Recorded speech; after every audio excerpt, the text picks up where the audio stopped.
Hello everyone, welcome to today's current affairs session of Civilspedia. The topics we are going to see is Himalayan State Regional Council, Revised Kyoto Convention, Global Tiger Initiative, and with respect to main topic is Disinvestment. First one is Himalayan State Regional Council. Recently, Niti Aayog has constituted this Himalayan State Regional Council to work out on the recommendations of this reports of these 5 working groups. The main objective of this council is to protect the Himalayan ecosystem, thereby protecting the animals and other communities that is depending on this Himalayan states. So this council consists of 12 states of a Himalayan region, starting from Jammu Kashmir, Uttarakhand, Himachal Pradesh, Sikkim, and the 7 northeastern states, and along with that West Bengal. With respect to Assam, Dima Kasayo and Karbi Angolang, and with respect to West Bengal, Darjeeling and Kalimpong districts will cover under this 12 Himalayan states. And apart from that, the main objective of this council is to have 5 objective key areas. The first one is the revival of springs in the Himalayan region, so that we will have the water security of this Himalayan states. The second one is to promote the sustainable tourism, because these Himalayan states will have the more and more tourist potential part. So by having this focusing on sustainable tourism, we can enhance the livelihood of the people in these states. And third thing is to have a transformative approach towards this shifting cultivation, because the northeastern states are the main area that is practicing this shifting cultivation. So by having this transformative approach to this shifting cultivation, we can handle this issue. And fourth important thing is with respect to this skill and entrepreneurship in this Himalayan states, because these Himalayan states are one of the vulnerable area because this is the bordering states with many other countries. So this has more international borders. So if any socio-economic problem happening in these states, then it will affect India's security. So by having this more and more skill and entrepreneurship in these states, the economic condition will be stability in these states. So by focusing on the skill and entrepreneurship, we can enhance the India's security problem also. And fifth and fourth important thing with respect to this regional council is they are focusing on informed decision making that has been taken by this Himalayan states. So we will have more and more advanced nature of protecting how the Himalayan ecosystem. And apart from that, this regional council will constitute of the chief secretaries of Himalayan state as well as the secretaries of key central ministries. So the main objective of this Himalayan state regional council is to protect the Himalayan ecosystem. And the second topic is revised Kyoto conventions. So the topic, the convention, it shows that it has something valuable thing. So we will used to confuse this Kyoto convention with this Kyoto protocol. This Kyoto protocol is nothing but it is focusing on greenhouse gas emission, while this Kyoto convention is related with customs. So this revised Kyoto convention, the starting of this Kyoto convention was started by this World Customs Organization in 1974. The name of this is International Convention on Simplifications of Customs Procedure. It has been revised. This has been revised in 1999 and it came into force in 2006. So India is a member of this revised Kyoto Convention also. So the main objective of this convention is to have a uniform standard of the global nature with respect to this customs, so that it will not hamper this export and import of all other neighboring countries. So the first and foremost objective of this Kyoto Convention is to have simplified procedures with respect to this customs. And it has a major objective is to frame the standards procedures. So first and foremost important standard that has been applied by this Kyoto Convention is this harmonized system that will handle with the respect to this tariff classification in the customs. And second important thing with respect to this Kyoto Convention is this RKC revised Kyoto Convention is it is focusing on this trade facilitation. So under this World Customs Organization, 2 important standard positions, and this RKC will focusing on this trade facilitation. And India is nowadays focusing more on in the WTO this trade facilitation. So being a member of this, and if members started to have more and more application on the world countries, then it will have more facilitation for the India to poke in this WTO with respect to this trade facilitation. And third important topic is global tiger initiatives.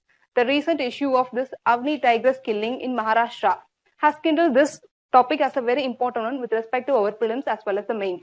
So this global tiger initiative has been started in 2008 and it was covering this 13 tiger range countries. And it was in 2013 the scope was extended to include snow leopard also. This tiger initiative has been partnered by World Bank, Global Environment Facility, Smithsonian Institute and Save Tiger Fund as well as this international tiger coalitions. These partnering countries, along with the international governments, they have been initiated this global tiger initiatives. The main objective of this is to protect this tiger. Since the tiger is a keystone in species, and protecting the tiger will not only enhance the tiger population, but also it will try to support the all other system of this ecosystem of this whole environment. So it will have impact on other species also. So if this tiger has been eliminated from this forest ecosystem, then since this is the largest predator, it will have more impact on the herbivores. So this herbivores started to overpopulated, and this will distract the whole ecosystem balance. So the protecting this tiger is ultimate need to have this balanced ecosystem. And since our forest is in this concurrent list, the center and state government will have to participate in this global tiger initiatives. And the status of this tiger in IUCN status is endangered. And in India, we have started to have this global tiger initiative. We have started this Project Tiger in 1973. And National Tiger Conservation Authority is the apex body to handle this Project Tiger. And the chairman of this NTCA is Ministry of Environment, Forest and Climate Change. So since India is the home to 70% of world tigers, it is one of the crucial things that how tiger has been handled in India at the global level. And in India, the top 3 states that have the huge number of tigers is Karnataka, Uttarakhand and Madhya Pradesh. And the density of tigers is huge with respect to West Bengal. And what are the steps that has been taken in India with respect to this tiger protection is, first and foremost thing is we have created this Wildlife Crime Control Bureau to handle this illegal trade with respect to this wildlife, especially this tiger. And second thing is we have partnered with so many countries, that is China, Nepal, recently with Nepal, and Russian Federation and Bangladesh individually with respect to this tiger protection. And we have started this special tiger protection force. And fourth important step that India has taken is under this Traffic India program, India has created this online tiger crime database, so that we will have what are the crimes that has been poaching or any other illegal activities, trading activities that has been with respect to this tiger. And fifth important step is this M-Stripes, that is monitoring system for tiger intensive protection and ecological status. So it will help to have this field monitoring with respect to the GIS and RFID enabled monitoring system. And apart from that, this HG Pugmark, that is, it is an indigenously built Android app that has been implemented in this Bandipur in 2014 to have more and more advanced patrolling. And last important step is this India Eco Development Project. The main objective of this Eco Development Project is to have alternative livelihood for the poachers, so that the poachers will not continue this job. So it will have major impact on this protection. So in Periyar Tiger Reserves, the anti-poachers, that is poachers, has been give up their poaching habit. So it has more and more positive impact. So by having this alternative livelihood to the poachers and by controlling this illegal trade, this tiger can be saved a lot. And with respect to the main topic is disinvestment. The recent news with respect to this disinvestment is in the last quarter of this area, this 2014 to 2018, the last 4 years, the total disinvestment range has been huge amount. So when compared with 1991, that is the LPG era started, this last 4 years is one of the crucial area with respect to this disinvestment. And comparing the whole from 1991, the total disinvestment, 58% of disinvestment has happened in this last 4 years. That shows how India is now moving towards this disinvestment area. So recently our budget has, this year budget has target of $800 billion in the respect of disinvestment, while we have expectation that we can achieve only $650 billion. And in the last year, we have 72,500 crore of disinvestment target, and we have overachieved it. That is, we have go for this 1 lakh crore amount of disinvestment.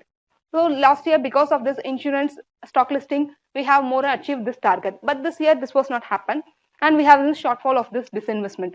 So what is this disinvestment? It is nothing but it is a selling a government shares or government PSU shares to private people, as well as it is a liquidating the government PSUs, that is converting the shares into the cash. So the types of this disinvestment is strategic disinvestment and token disinvestment.